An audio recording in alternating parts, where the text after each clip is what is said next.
Today we are going to cover section 4.3, topics in the theory of polynomial functions, part 2. So take the time to copy the title, your essential question, how do you find the zeros of a polynomial function? Copy example number 1, and we'll start once you are ready. Go and pause it.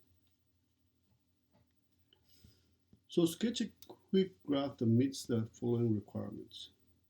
So let's go and make a small graph for each of them.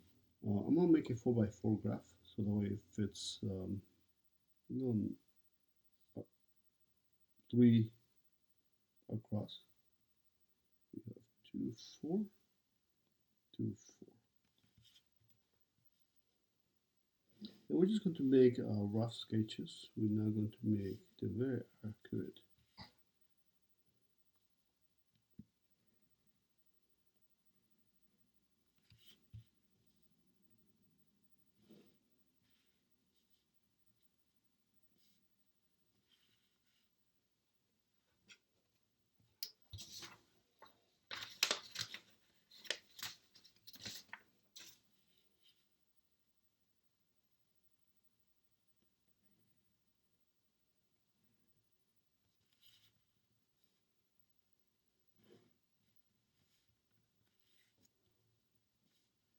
Go and pause if you need more time.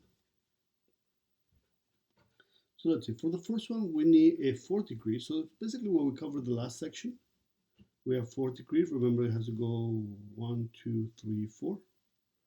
We want it to be with a negative leading coefficient, so therefore it's going to end in negative infinity. And because it's even, it has to start in negative infinity as well. So therefore it should look something like this. 1, 2, 3, 4. Do you agree? It needs to have 2 real roots, so therefore it can only cross the x-axis twice, and 2 imaginary roots. So see if you can do a quick sketch, and how would that look like? So let's see, and there can be very different variations. You got it? So we'll go 1, 2, 3, and 4. So your sketch might vary. So let's say you have done a different sketch. If you have just done a quick x and y axis, you may have done it 1, 2, 3, 4. That would be perfect as well. So it can vary, but it does have 4th degree. 1, 2, 3, 4. Negative leading coefficient, since it ends in negative infinity. It has 2 real roots, 1, 2. Therefore, it needs to have 4 imaginary roots, which has a total of 4. 2 and 2 will be 4. How about letter B? So go and pause it, try letter B and see what you get. So let's see, 5th degree. So 1, 2, 3, 4, 5. Positive leading coefficient. So therefore,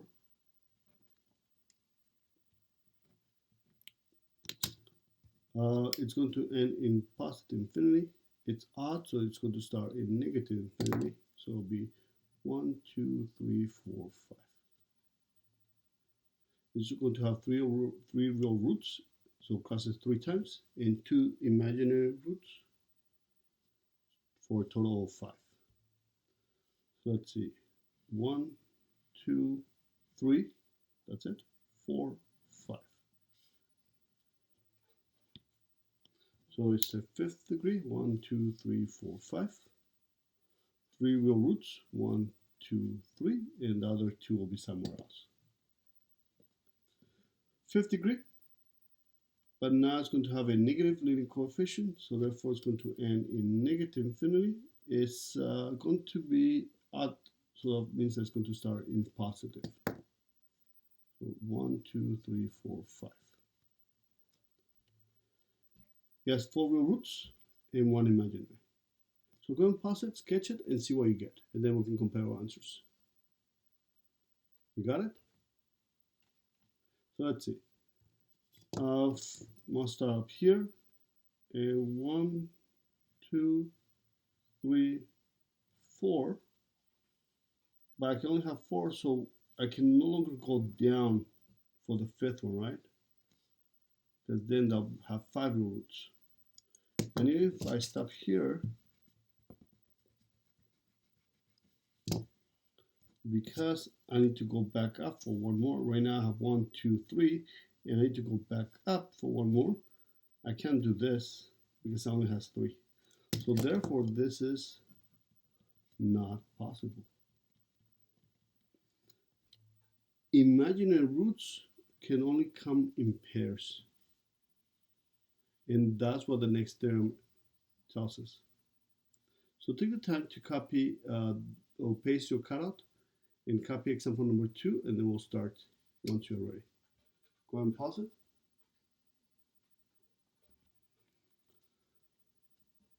So complex zeros occur in conjugate pairs. So therefore, whether imaginary or complex, they will be coming in pairs, but not just in pairs, they'll be conjugate pairs. So f of x, let f of x be a polynomial function that has real coefficients. If a plus bi, where b is not equal to 0, so therefore you do need to have the I part of it, is a 0 function, then the conjugate a plus bi is also a 0 of the function. So they're going to have come in pairs, but also if you have one, then automatically you know that you have the second one, which will be its conjugate. So let's go to example number 2. Part A. Find a cubic polynomial function p in standard form with real coefficients having zeros of 3 and plus 2i. So for part A, one of the zeros is 3, so therefore we know x equals 3. The other will be x equals 2 plus I. And it's a cubic, so therefore we need to have one more. But they only give us 2. So therefore the other one will be the conjugate. So what will be the conjugate? Correct. So I'll say plus, this will be a minus I. And now we can notice that this is a plus, that's a minus, so they come in pairs, but not just in pairs, but in conjugate pairs. And now we can actually build a function. They want us to use p, so therefore p of x equals. Now we don't know whether the a is going to be positive or negative, so therefore we just want to place an a, and can be positive or negative. Same thing that we've done before. That's x equals 3, so therefore the factor will be x minus 3. This is x equals 2 plus I, so therefore this will be x minus 2 plus I. This one is 2 minus I, so therefore this will be x minus 2 minus I. And don't forget to place the extra parentheses, since we are going to simplify and use the distributive property to simplify this expression. So let's go and simplify and multiply it out. I'm going to use my distributive property to multiply this out. I'll just simplify this section. So I still have my a, either positive or negative, x minus 3. This is x minus 2 minus I. This is x minus 2 plus I. Do you agree? And now we need to multiply this out. I'm going to multiply those two first. So therefore, just use the distributive property for each one. So let's see. X times x will give me, so multiply it out. Simplify and see what you get. So this is going to be something that you should know for your test. So go and pause it, multiply it out. So let's see, x times, you got it? X times x gives me x squared minus 2x plus x times I will be, I'm going to place as ix. The negative 2, negative 2x, positive 4, negative 2y, and last, negative I, x, negative times the negative will be positive 2i, and last will be negative I squared. I still have my a, my x minus 3. So let's combine like terms. Let's see, x squares only have 1. that's done.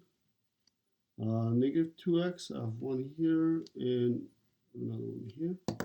So another one, that's an ix. Notice that those two cancel, but that gives me negative 4x. Positive ix and negative ix will cancel out. I also see that negative 2i and positive 2i cancels out.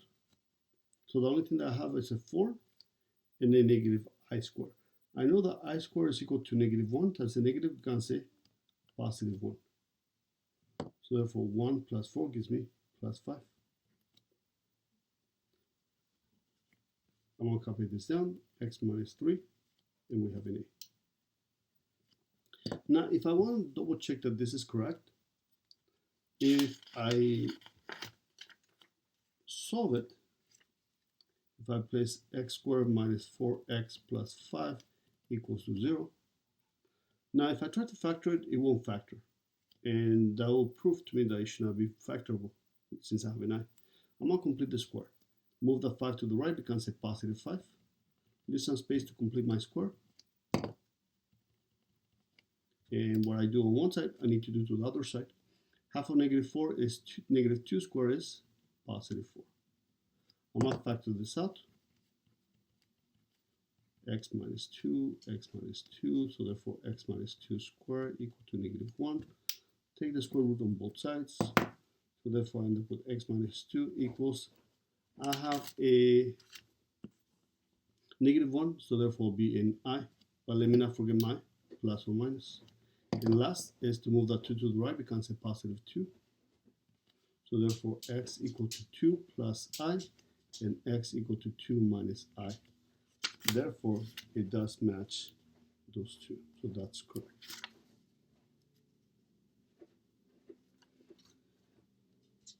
Now, I still need to multiply this out. So let's go and multiply. I'm not going to multiply the a. The a will stay there because I need to actually find the value of a on part b.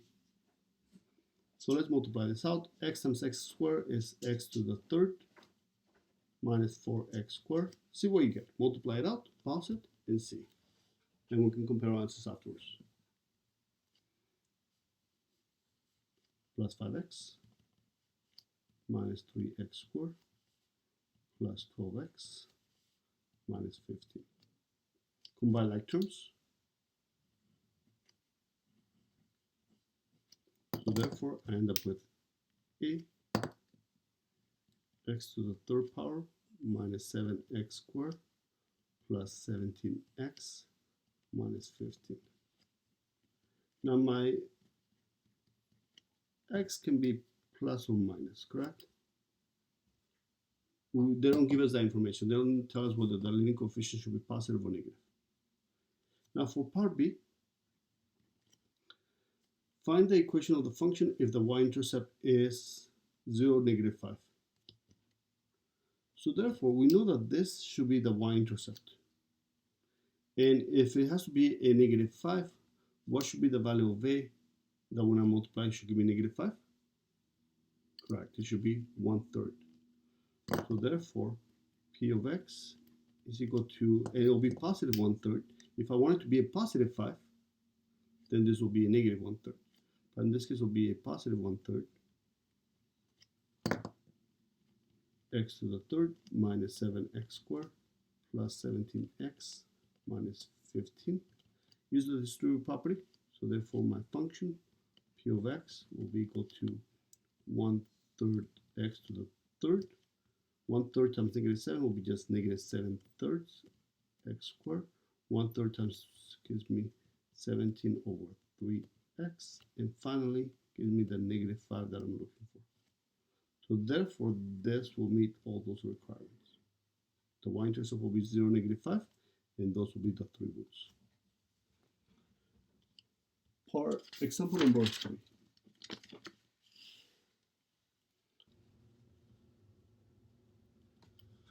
So take the time to copy the cutouts in example number 3. Kind of read through them, and we'll start once you are ready. Go ahead and pause it. Excellent. So the fundamental theorem of algebra. So you guys been studying algebra since 8th grade. And finally, we get to the fundamental theorem of algebra, which is a very simple theorem. If f of x is a polynomial of degree n, where n is greater than 0, then f has at least one 0 in the complex number system. And therefore, so it basically just has f has at least one 0 in the complex number system. So the zeros can be real zeros, can be non-real complex zeros, or it can be a combination of both, just like we had in the previous problem, where we had some of them were real, some of them were complex. Correct? So in this case, we have some real, some complex, but in this case, because it's cube, we have a combination of both. That's basically what all it's saying. Now, linear factorization theorem. If f of x is a polynomial of degree n, where n is greater than 0, then f has precisely n linear factors. So if it's a cube, it has 3 linear factors. If it's to the 4th, it has 4. If it's to the 5th, it has 5. So for the following example, example number 3, find all the complex zeros, real and non-real, of p of x, given the 4 and negative 4 are zeros.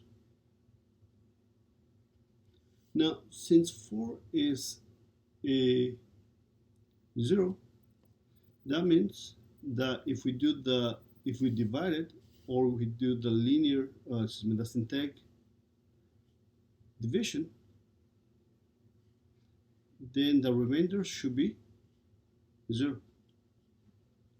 So try it out. See what you get. Do the synthetic division. Confirm that your remainder will be 0. And then we can compare our answers. So we have x to the 4th, so it'll be 1. Am I missing any exponents, any terms? No. So 1, 4, negative 15, negative 64, and negative 16. According to this, if this is correct, then this should be a 0. So let's try it. So with 0, we add, we multiply, we add, we multiply. 16 minus 32 will give me, help me out, that is 17. 17 times 4, that's 40, and 28 will be 68. That gives me 4. 4 and 4 is 16, and bingo, that is 0. Now, according to this, 4 is a 0 and perfect. Now, negative 4 is also a 0. So what we're going to do, we're actually going to bring down the exponent. So this will be x to the 3rd. This will be x squared. This will be x, and then this is the number. So I'm going to take this polynomial, 1, 8, 17, 4, and x will be equal to negative 4 now. And according to that, this should be also a 0. And you could have done it backwards. If you want, you still should have gotten the same answer. So let's start the process. 0, add, multiply, add, multiply, add, multiply, and bingo. We got 0. Since negative 4 is a 0, then that should be a 0 as well. And now we're going to bring this down. So therefore, this will be x to the 3rd. So now this is x squared, x, and then the constant. So now let's go and write down the p of x. So we know the p of x now is going to be equal. The first one is x minus 4. This will be x plus 4. And this will be x squared plus 4x plus 1. But according to the theorem above, this should be a linear factor as well. So how can I make that into a linear factor? That means that I should be able to factor it. Factors of x squared will be x and x. Factors of 1 is 1 and 1. So therefore, what I'm going to do, I'm going to just grab this x squared plus 4x plus 1, and I'm going to solve it. And then I'll work backwards to get my linear factors. You have a choice. Do you want to use the quadratic formula or complete the square? Well, this is a linear coefficient of 1, and this is even, so I'm just going to use the complete the square. So it gives me x squared plus 4x, that negative 1, there's some space. Go ahead and finish it off, see what you get, and we can compare answers. Let's see, half of 4 is 2, 2 times 2 is 2 squared is positive 4. Factor this out, x plus 2 and x plus 2, so x plus 2 squared. Take the square root on both sides, so therefore x plus 2 equals the square root of 3. But let me not forget my plus or minus. Move the 2 to the right, we can say negative 2. So therefore we have 2x equals negative 2 plus the square root of 3, and x equals negative 2 minus the square root of 3. So now let's work backwards to write our factors. So therefore, x minus, remember to place your parentheses, and the other one will be x minus negative 2 minus square root of 3. Let me just simplify it. So therefore this will be x plus 2 minus the square root of 3, and x plus 2 plus the square root of 3. This will be x plus 4, x minus 4. And we found all the linear factors. Even this one was a quadratic factor. Now we have linear factors. So therefore, since this is x to the 4th, we should have 1, 2, 3, 4 linear factors. Perfect. Example number 4. Go and take the time to copy it down, and we'll start once you are ready. Go ahead and pause it. So find all the complex zeros once again, but now we are given only 1. 1 minus I. So therefore I know that x equals 1 minus I, and actually let me write down on the left. I know that x equals 1 minus I. But then I also know another factor, right? Another 0. Because if it's a complex, we know that they come in pairs. So the second will be 1 plus I. Do you agree? Now, we cannot use the synthetic division with I. So even if we try to do the synthetic division, it should give us 0. But we really don't want to deal with this. You can actually, and then some books actually will do it where you do the synthetic division. But it gets kind of messy. So instead, I prefer to use this rule. But if you want, you can do it this way. Instead, I prefer to use this rule, and I'm just going to work backwards. So basically, I know the one is negative, the other is positive, the conjugate pairs. So I'm just going to multiply it out. 1 minus, let me set it up. What will be the factors? Help me out.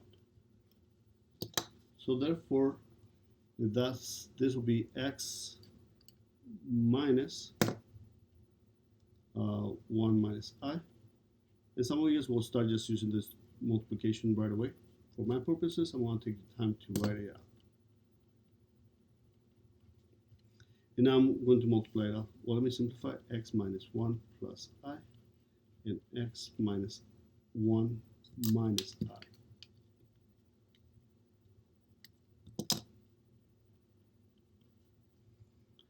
So x times x will be x squared.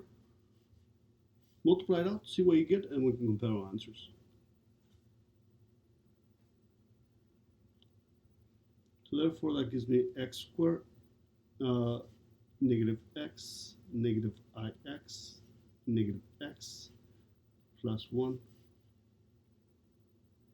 plus I, Last will be plus ix minus I minus I squared. So therefore I have x squared. I'm going to combine my x's. So it gives me a negative 2x. I'll combine my I. Those two cancels out. Those two terms cancel out. I have 1.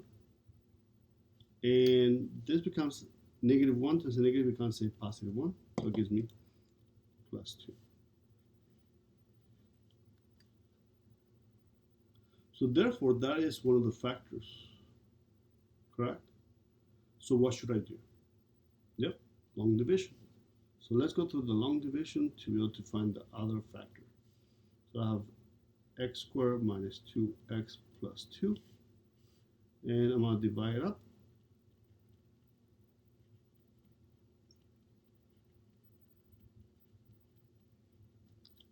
And according to this, your remainder should be 0. So see what you get. Go and factor out, or go through the long division and see what you get for your result. Go and pause it. What I need to multiply x squared to end up with x to the fourth will be x squared. So I'll place it on top of the x squared. Multiply it out gives me x to the fourth. Multiply it out gives me negative 2x to the third. Multiply it out gives me plus 2x squared. What should I do next? Change the signs. Negative, positive, negative. That cancels out. That gives me a negative 5x to the third plus 16x squared. Read out the next term. What should multiply x squared to end up with negative 5x to the third will be negative 5x. Multiply it out gives me negative 5x to the third plus 10x squared minus 10x. Want to change the signs. Make sure that you're careful when you change the signs. Sometimes people don't change them even though you think about it. We know the next term. And if I did it correctly, then it should end up with a 0.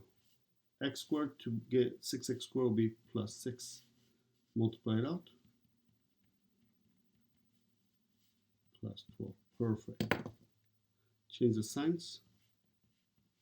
Cancels, cancel, cancels. So end up with 0. Good news. So now, therefore, P of x will be equal to, let's write down the original, which is x squared minus 2x plus 2. And x squared minus 5x plus 6. And I need to be able to find my complex zeros.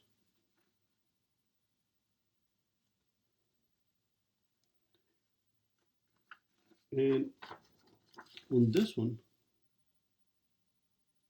I should find my complex zeros as well, right? X equal to 4, x equal to negative 4, x equal to negative 2 plus square root of 3, and x equal to negative 2 minus square root of 3. I forgot to do the last step.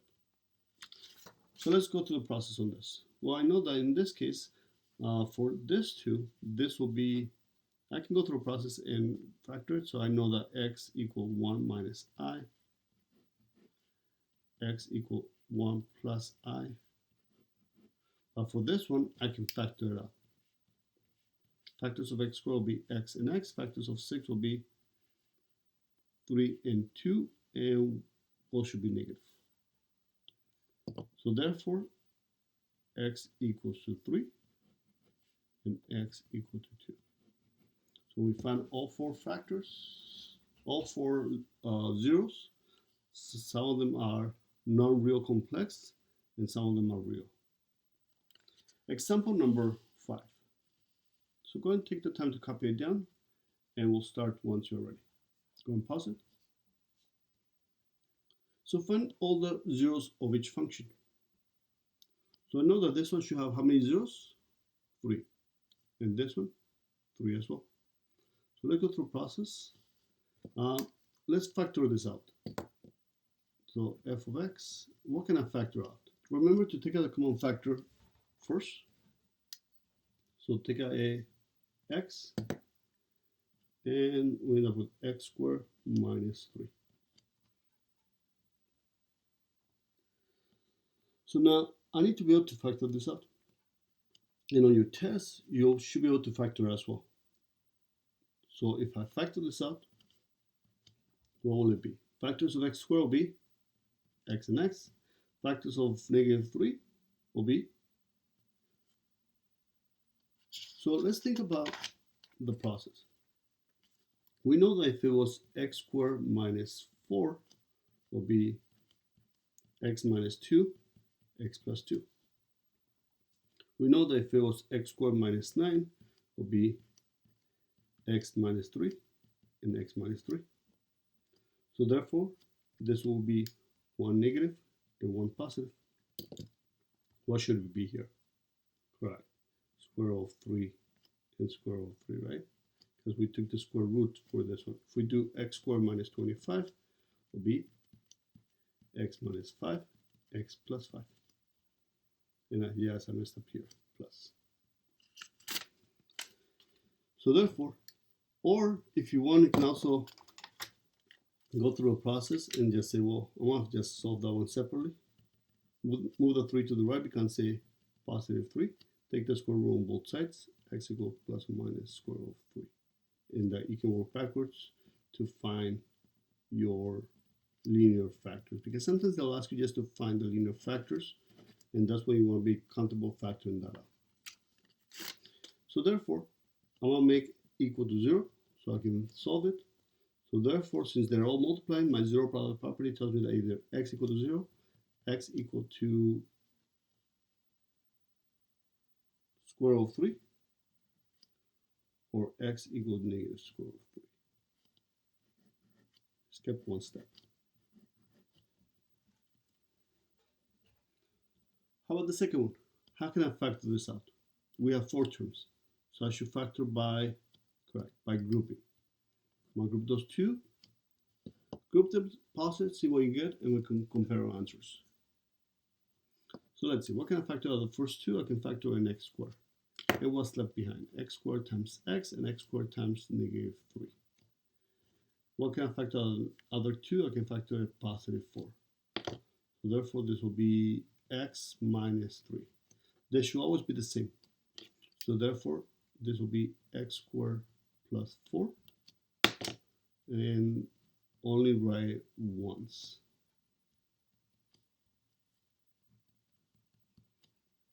Now, I still need to factor this out. So according to a theorem, this should be able to be factored as a linear factors. Then I have my x minus 3. So what would this look like? You can work backwards if you want, but you want to kind of get used to the x and x. Factors of 4 will be 2 and 2, but because I need it to be a positive, it will be I and I. One negative and one positive. Right? And if you want to work backwards, you can. So let's say, because let's multiply out first. If I multiply out, I end up with x squared plus 2ix minus 2ix and minus 4i squared. That gives me a negative. Times a negative gives me a positive, and those two cancel out. Or if you want to think about just solving this, x squared plus 4 equal to 0. Move the 4 to the right. We can say negative 4. Take the square root on both sides. And that's another way that you can actually come up with the linear factors. X equals to 2i plus or minus.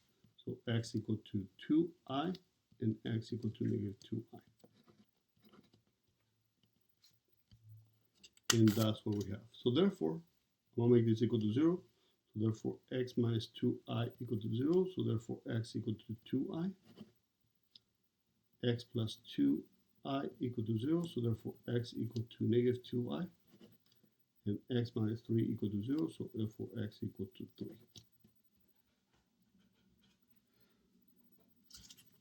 So you want to make sure that you get comfortable factoring the following expressions.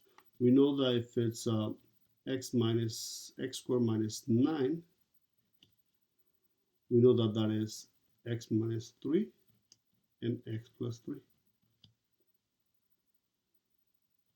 We know that if it's x squared plus 9, there will be x minus 3i and x plus 3i. And we know that if we can't take the square root of this number, so that, for example, let's do two more. So for example, if we have x squared minus 5, we can use the difference of two squares skill. Will be x minus square root of 5 and x plus square root of 5. In the last one, if it's x squared plus 5, then what will be the factors?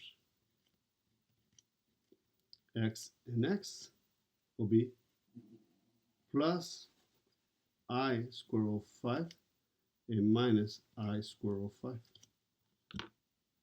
So those are the factors that you should be comfortable factoring at this point. And you can also multiply that just to confirm that that is correct. Example number 6.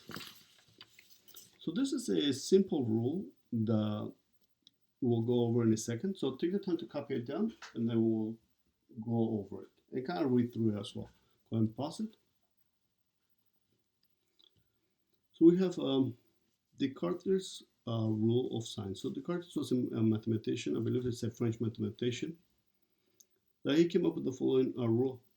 If we have a function, a polynomial function, that has real coefficients, where we don't want the first term to be 0 or to be gone, then the number of possible real zeros of f is either equal to the number of variations in the sign of f of x or less than the number by an even integer. So let's go through the first one. The positive real zeros is equal to the number of variations in signs or less than by an even integer. So therefore, I can find out how many positive real zeros this has. So the only thing I need to do, so let's do first the positive real zeros.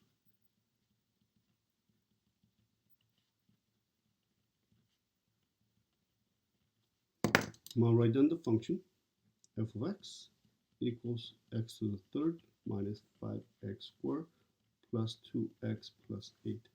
I just want to be able to see how many times does it change signs. So this is a positive, now it becomes a negative, so it changes signs. So that's 1. It's a negative, and now it becomes a positive, so it changes signs. And then this is a positive and stays positive. So it has 2 changes, so 2 changes. Now let's do the same thing with the negative. But for the negative,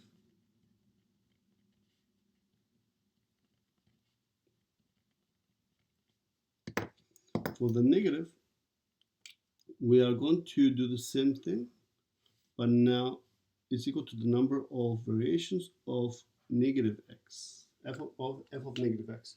So we have to calculate f of negative x is equal to negative x to the third minus 5 negative x squared plus 2 negative x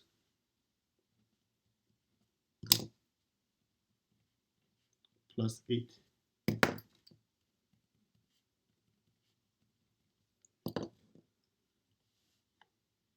And now simplify. Negative x to the third power will be negative x to the third. This becomes positive x squared times a negative becomes a negative 5x squared. This becomes a negative 2x and plus 8.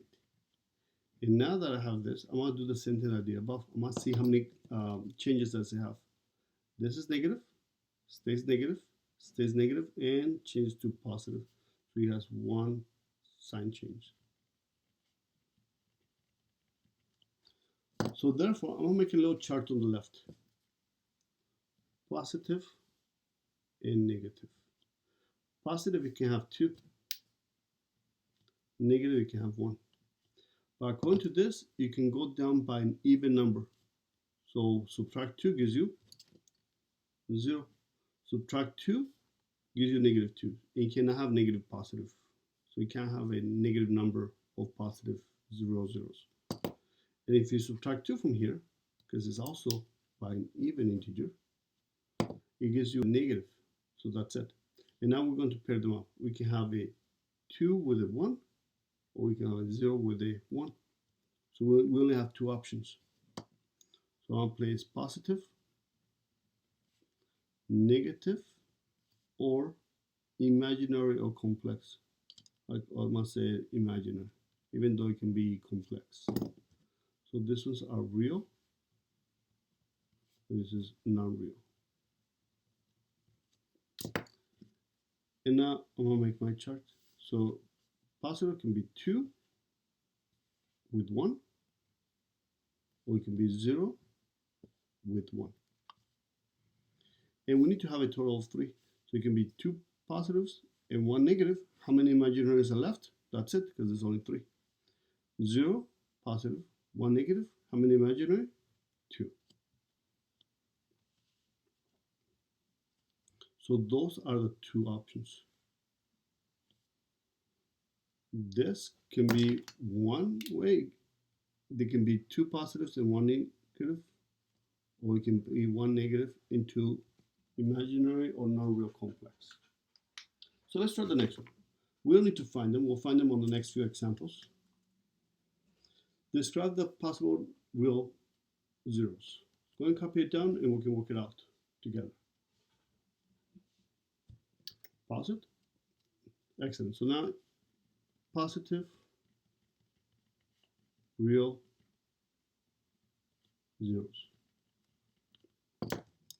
I'll copy it down. F of x equals x to the 6 plus 4x to the 5 plus 3x to the 4th plus 3x to the 3rd minus x squared minus x plus 1. Now let's count how many times it changes signs. Positive, positive, positive, positive, changes to a negative. So that's 1. Negative, negative, positive, changes to a positive. So we have 2 sign changes. Now let's look for the negative.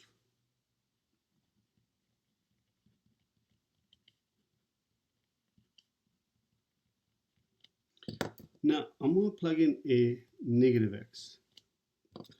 So we can actually go through the process, but which are the ones that are going to change? Is that going to change if we plug in a negative x? No. If it's even exponent, we know that's going to stay the same, right? How about this? Is this going to change? Negative x to the 5th will be negative x times positive 4 will be negative 4x to the 5th. Will this one change?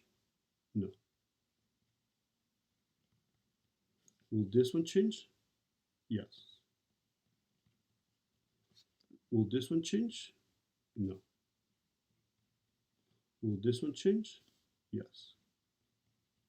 Or if you want, you can actually go through a process and just plug in just like we did on the previous problem. But we know that if you have a negative x to that one is going to be positive, so it doesn't change. This is going to be negative, so it does change. This is going to be mixed into positive because of the even exponent, so that one stays the same. That one is going to change and so on. So therefore you can just do it without it. Just be careful. How many sign changes do we have? Count them and see. Let's see. Start with positive and then to negative, so that's one sign change. That's a negative and now a positive, so that's another sign change. And then to a negative again, so that's it again, stays negative, then positive. So it has 2, this one has 1, 2, 3, 4.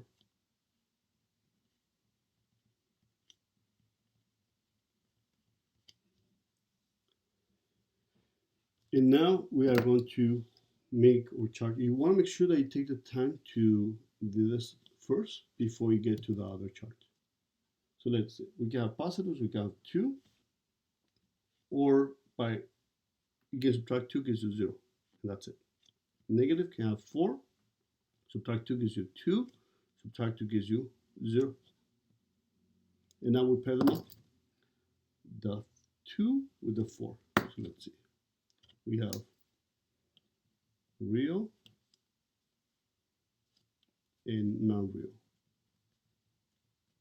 Real can be positive or negative, and this will be just imaginary.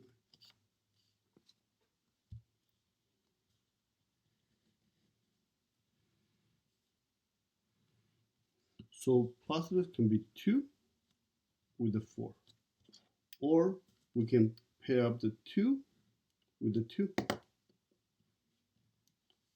or we can pair up the 2 with the 0, or we can pair up the 0 with the 4, or the 0 with the 2, or the 0 with the 0. And now, if there's 2 positives, 4 negatives, how many imaginaries or real, non-real complex? 0. We have 2, 2, we have a total of 6, it'll be 2.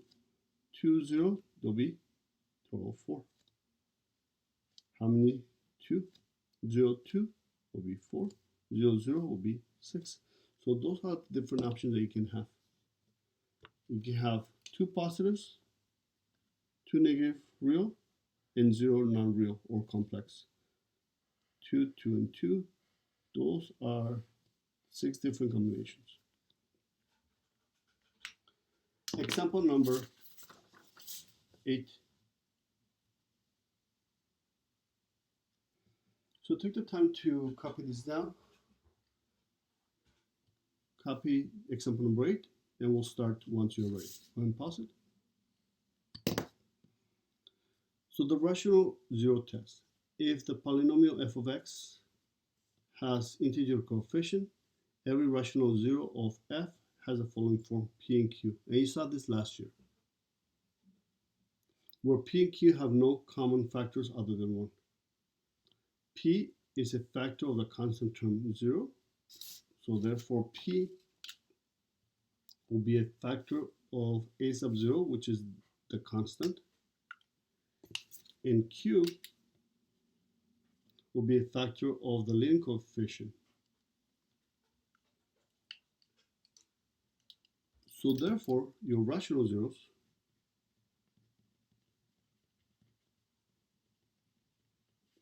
of this function can be p over q. So let's see, all the factors of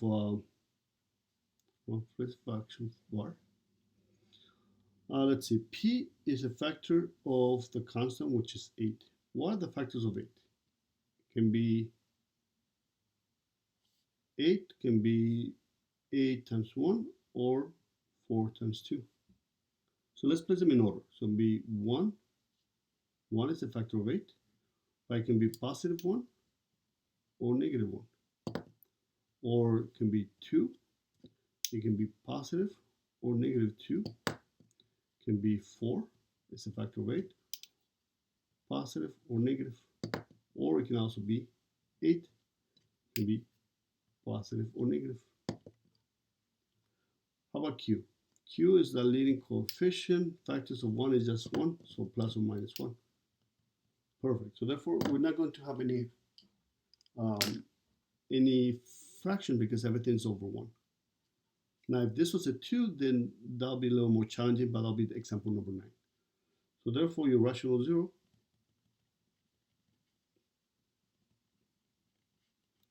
can be plus or minus 1, or plus or minus 2, plus or minus 4, or plus or minus 8.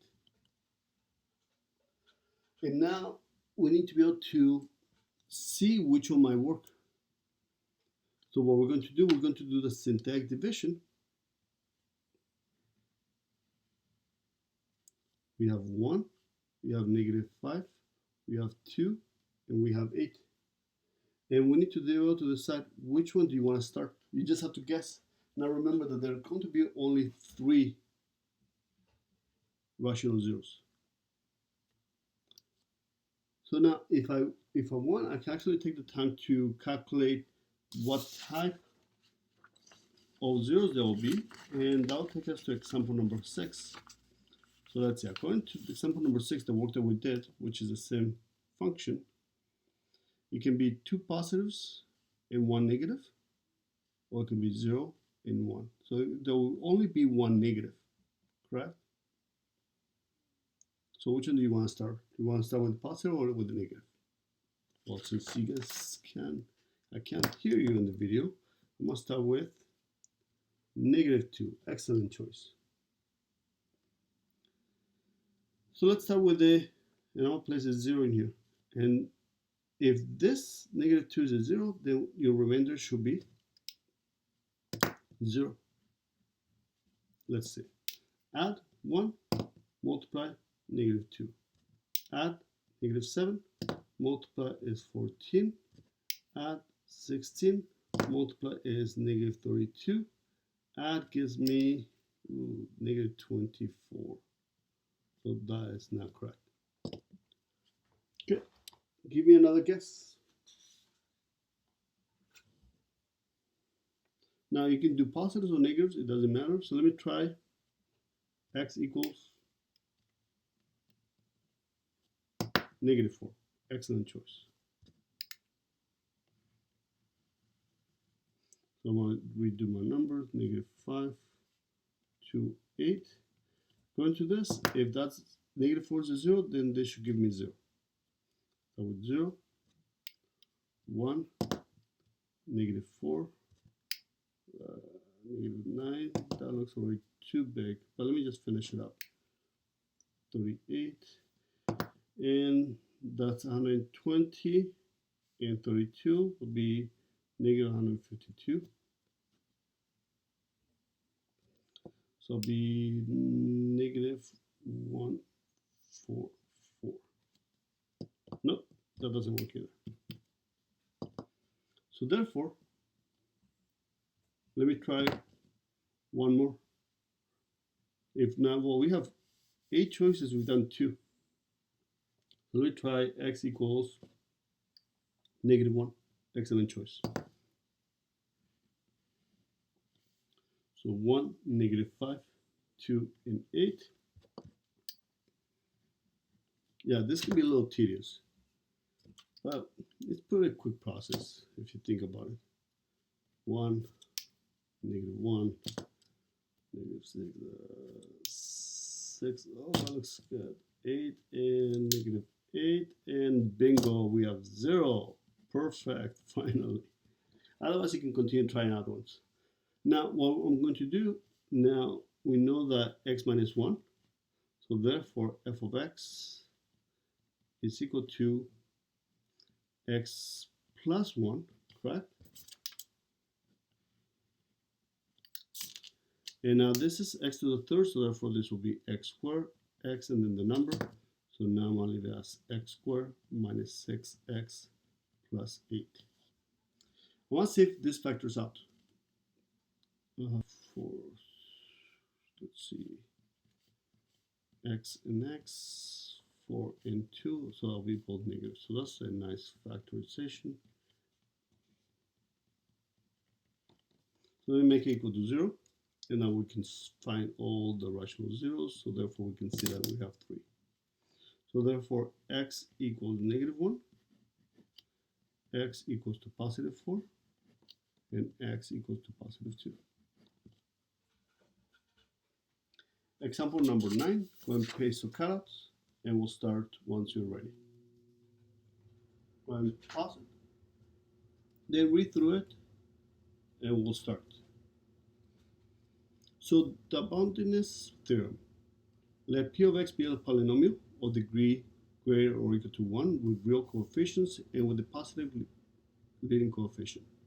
So we want the leading coefficient to be positive, and we want all the coefficients to be real numbers. which they usually are. Suppose P of x is divided synthetically by x minus c, just like we've been doing in the last example. If c is greater than 0, all the numbers in the bottom row of the synthetic division are non-negative, then P of x has no 0 greater than c. So if we have c to be positive, and all the numbers on the bottom row of the synthetic division are non-negative, so they're all positive as well, then P of x has no 0 greater than c. That's called the upper bound. In the same case, if you end up with a negative value for c, and all the numbers on the bottom are alternate sign, one positive, one negative, or 0 can be either one, then P of x has no 0 less than c, and that's called the lower bound. So for example, if I look at the previous example, example number 8, if I had none of this theorem, whenever I use -2 in here, and since that's a negative, and all the numbers on the bottom are alternating, that means that -2 was in lower bound. That means that I should not have tried -4 and -8. So if I knew that -2 was a lower bound, and I knew that it had one negative real solution, then after trying -2, automatically I should have known that -1 was a root. So those are very helpful. You don't need to memorize this. This is just an additional theorem that we're going to cover, but you don't need to memorize it. But let's go through the process for example number 9. And then we can see, so copy it down, and we'll start once you are ready. We have, oh, and forgot to sketch the graph here. So let me go back and just do a quick sketch.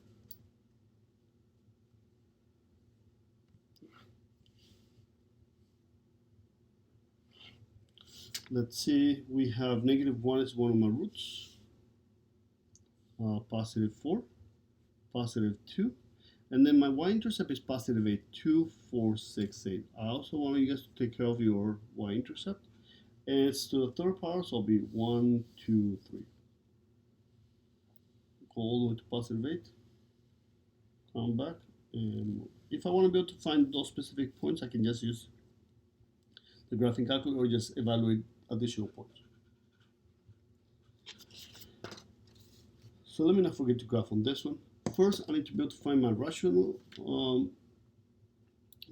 zeros.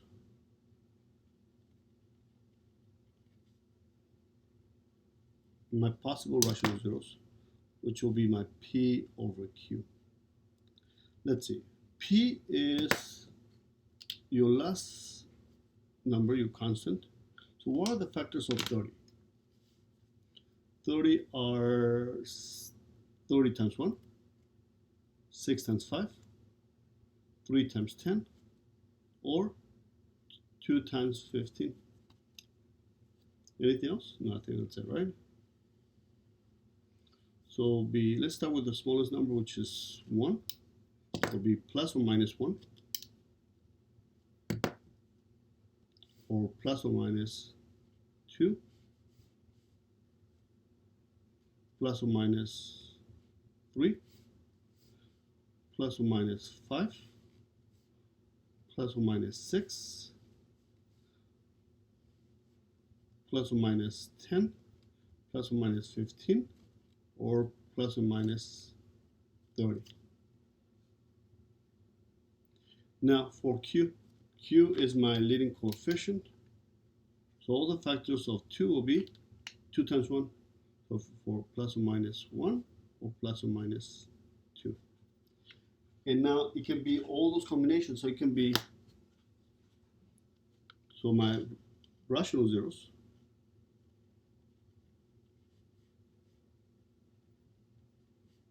can be each one plus or minus 1 divided by 1 is 1, plus or minus 2 divided by 1 is 1. So plus or minus 3, plus or minus 5, plus or minus 6, plus or minus 10, plus or minus 15, plus or minus 30 divided by 1. Now let's divide by 2. 1/2.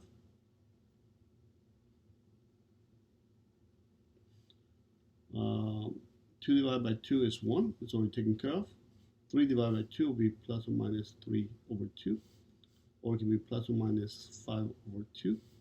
6 divided by 2 is 3. It's already taken care of. 10 divided by 2 is 5. It's already taken care of. 15 divided by 2 or 30 divided by 2, which is 15, is already taken care of. So all of those are different combinations that we can try. And you can try any of them. So we're going to do the synthetic division. Yes, this is so much work. And you get to choose a number. Which one do you want to try?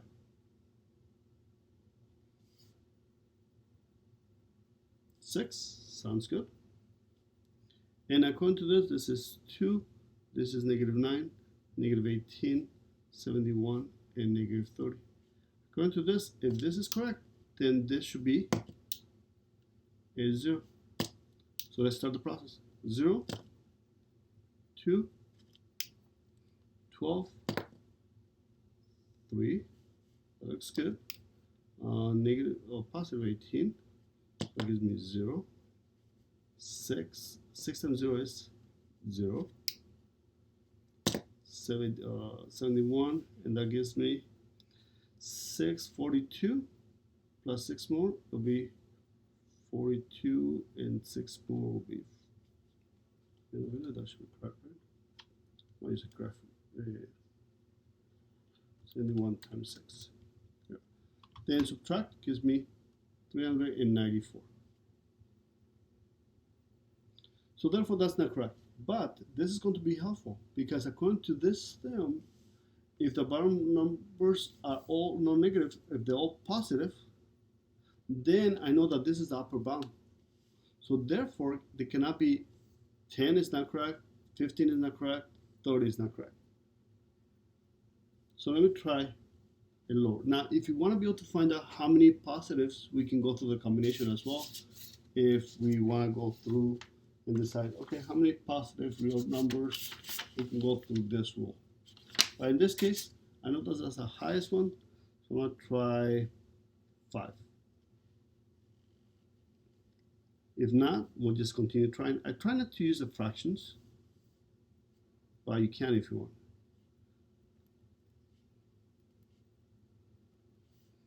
Let's see, 0, add, multiply, add, multiply, -13, 50, 65, here's 65, gives me 6, oh that's good, that gives me 30, so I end up with 0, perfect. So therefore, that is x to the 4th, so therefore this will be x to the 3rd, x squared, x, and then the number. Now, can we factor that out? No, we can't factor by grouping, so therefore we have to continue trying another number. So I know that this is the upper bound, so 5, I'm going to try 2. Now I'm going to try with this number instead. So let me take this over here. And now I'm going to try, do you want to try 2 or 1? I don't have an answer for you, so I'm just going to try, let's try 2. Sometimes I get lucky and I just do it the first time. Let's see if I get lucky this time around. So I end up with 0, add gives me 2, multiply gives me 4, add gives me 5, multiply gives me 10, oh, and I got lucky, that gives me -6, and that is 0. Perfect. So therefore that's x to the 3rd, this will be x squared, x, and then the number, and can we factor that out? Let's see. 2x squared plus 5x minus 3. 2x and x. So it looks good. We can factor that. So therefore, let's write down our function. We know that this is one and that's another one. So f of x will be equal to, as plus 5, so this will be x minus 5, plus 2, so therefore x minus 2. And we have 2x squared plus 5x minus 3. So therefore, let's factor this out. I'm going to make equal to 0, x minus 5, x minus 2, double parentheses, 2x and x, 3 and 1, 1 positive and 1 negative. So therefore, they're all my roots. X equal to 5, x equal to 2, x equal to 1/2, and x equal to negative 3. So now let's go over through with some applications. This is much easier than what it looks. So write it down, and we can start once you are ready. Go and pause it, or go and paste it. So let's read through it. So read through it. We've done something similar on previous examples, and see if you can figure this out. Go and pause it, read through it. So a box with an open top is to be constructed from a rectangular 12 by 20-inch piece of cardboard by cutting equal size squares from each corner and folding the sides. Let's just make a quick sketch. 12, let's make this one the shorter side. I guess we have, I'll make it by 2. So 2, 4, 6, that makes it 12. And 2, 4, 6, 8, 10, that makes it 20, just to be low. Or we can just do one shorter than the other. So what's going to happen, this is 12 and this is 20. And you're going to be cutting equal size squares from each corner. So you're going to cut a square.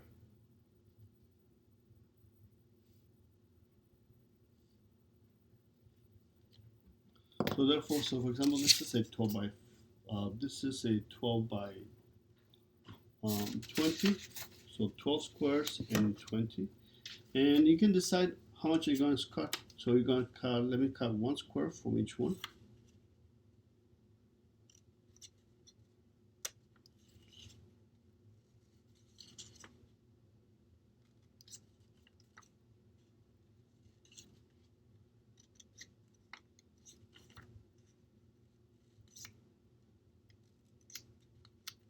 Then we're going to make a box by folding this up. So you get it, right? And then we're going to find the volume. Or you can actually cut 2 squares. And then if we cut 2 squares, instead of just 1, you can see that it's going to be a deeper box.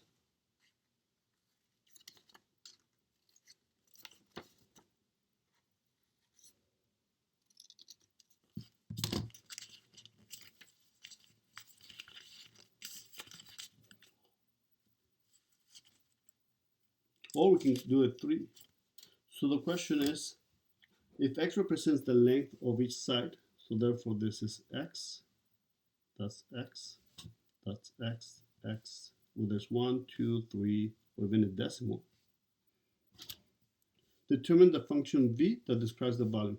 So therefore, how can I find the volume? We know that the volume will be area of the base, length times width, times the height. So see if you can actually represent a volume in terms of x. Go and pause it. So find the volume of the box, of this box.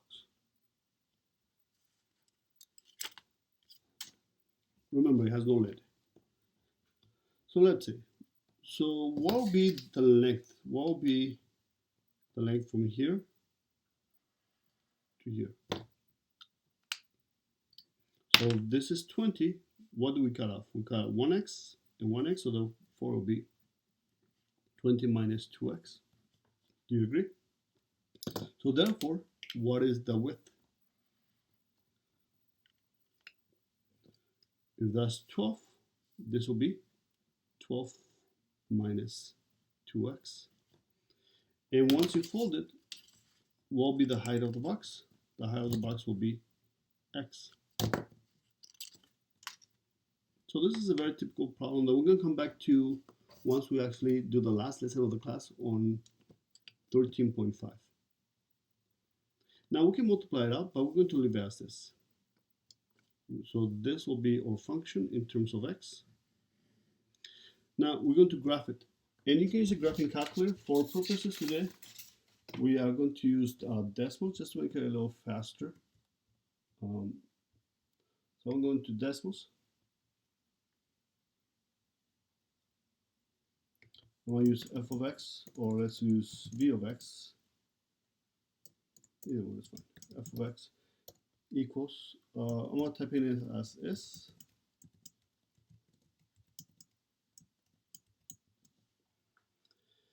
And there's a graph on this. So let's see if we zoom out.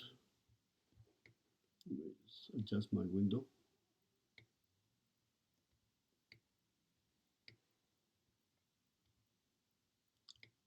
If we zoom out, we can see that, how high does it go? It goes up to 300. So let's adjust the window, and we can do the same thing on the graphing calculator. It'll be from, let's say, -2. It goes up to 12, I believe. That's good. And then the y-axis, it's not bad now, but we can change it to -200. And how high? It should be 300. So now we can see. So now the question is, how come we can only, this is fine, this is the volume. So the y value is the volume, 130, 150, 160, 100, 200, and so forth. We can find the maximum in a second. But the question is, how come after 6 does it go to the negative? So we can, the maximum that we can cut is 6 inches, right? Because if this is 12, we can only cut up to 6 inches. And then even after 6 inches, you have no more box, because you already have 6 on the left, 6 on the right. So there's no box in there.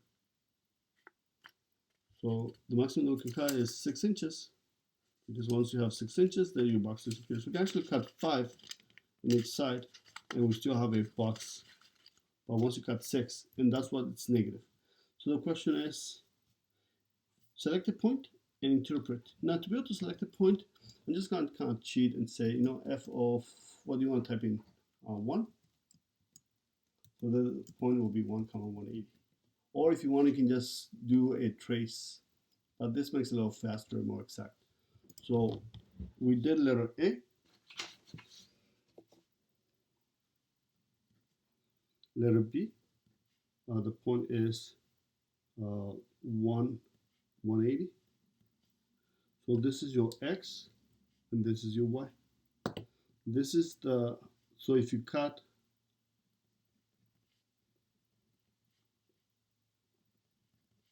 one inch, then the volume is, of the box, is 180 cubic inch. Now determine the value of where the box is the maximize. So therefore, if I want to be able to find the maximum, what's nice about this on the graphic calculator, you can calculate the maximum. In this, I can just click here. So therefore, the maximum volume is at 262. See? The maximum volume of the box is 262.68 cubic inches at x equal to 2.4, and that's how much you're going to cut on each corner. Letter D, for what values of x is the value equal to 200. So in order to be able to do 200, we can actually replace this to 200 and then solve it again. But with the graphing calculator, we can actually just place the line of another line of x equal to 200 and then just find the intersections. And then the intersections will tell you what the x value is for you to get a value of 200. So 1.1, 1.17, and 3.9. So therefore, the value equal to 200 is when x is equal to 1. Let's just do 1.2 as one decimal place, or x equal to 3.9. Now, greater than 200. So for it to be greater than 200, it's going to be in this interval here. So there'll be a union in between. And less than 200 will be just from 0 to here, and from here all the way up to 6. So greater than 200 will be between 1.2 and 3.9. It'll be in interval notation. And if it's greater than 200, it'll be union. It'll be from 0 to 1.2 and from 3.9 all the way to 6. And we're going to place parentheses because it doesn't include 6 and it doesn't include 0. Otherwise, because there's no box in there. And the last example for today, we have to make sure that we cover regression once again. So go and paste your cutout or write it down, and we'll start once you're ready. Go and paste it, and we're going to use a graphing calculator for this. So the table shows the number of unit sales of Apple iPhones worldwide in millions for selected years. So in 2010, there were 39, almost 40 million sold. 2013, 150 million sold. Use regression to find the cubic polynomial P of x that models the data where x represents the years after 2010. So therefore, x will be the years after 2010. So therefore, this will be 0. 2011 is 1 year after 2010. 2012 is 2 years after. This will be 3, and this will be 4. So we can use a graphing calculator. We've done regression before. Do you remember how to type it in? Correct. We're going to go into stats, edit. Now, I'm going to clear this by just going up, clear, and then press enter. Do the same thing here, clear, press enter. I'm going to type in the values 0, 1, 2, 2, 0, 1, 2, 3, 4, and that's it. On the L2, I'm going to type in the other values, 39.99, 72.29, 125.05, 150.26, and 169.22. Now, what's the next step? It's a cubic regression, so we're going to go into stats, calculate, regression is going to be a cubic regression. List 1, list 2, we want to be able to make sure that we store the equation. I'm going to go into vars, so I'll select vars. Then I'll go to the right, and I'll select the first one, so it says it on the first function. Then I'm going to calculate. I'm going to write those down. So therefore, for part A, the equation is using those numbers. Notice that's the function. I'm going to use just 2 decimal places like we've done before. So therefore, it'll be f of x, or y equals. A will be negative 2.23, x to the third. B is positive, so therefore it will be plus 9.48 x squared. C is positive, so plus 29. Actually it runs up to 30, correct?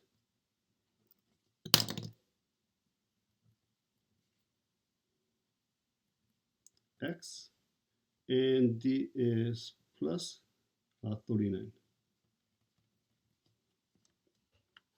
Now what's nice is that it actually already graphs it for you. So y equals, it's already graphed. I'm going to click on graph and I want to adjust my window. It's thinking, so it's processing. It's a little slower. Now my x values is fine from 0 all the way up to 4. I'm going to adjust my window. In my y values, I want it to be from 0 all the way, the highest value is 170. So the 0, let's do the negative 20 to 180. That should give me a good picture of the graph. Just have to wait. See it? That's good.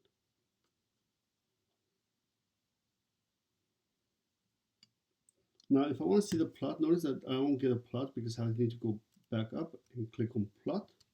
And now I can actually see the points that are graphed, which makes sense. So it's something that you want to get used to. And therefore, you use linear regression and it goes through all the points. So that's part A. Part B, use the model to predict the number of units sold in 2015 and compare with the actual value. Do you remember how to do that? Right. So I want to go into calculate, value, 215. That's one way of doing it. There's another one. Quit.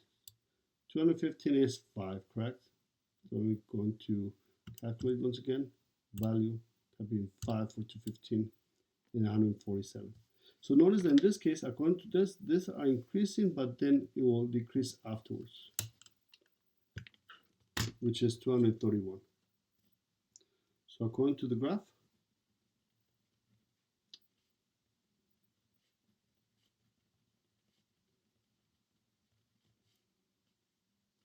in 2015, the number of iPhone sold will be or was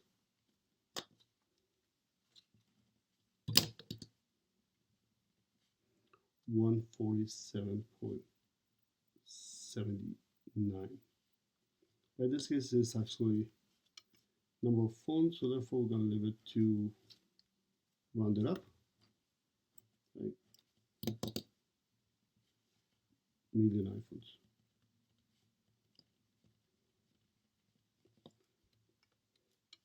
Which is less than 231.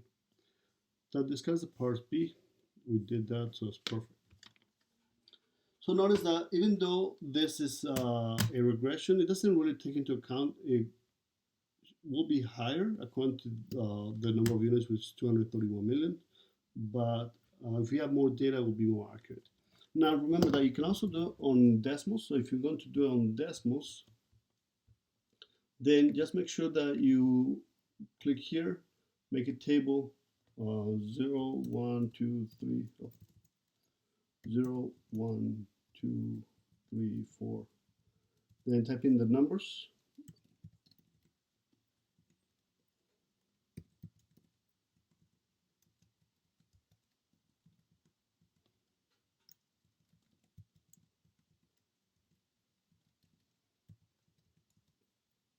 Then on the next line, we need cubic, so we're going to do y1,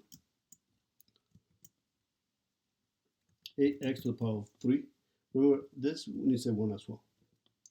Plus bx1 to the power of 2 plus cx1 plus d. And they all give you the same values that we got. So that's another way of doing it. That will conclude the lesson for today. Have a great day, and I'll see you guys next time.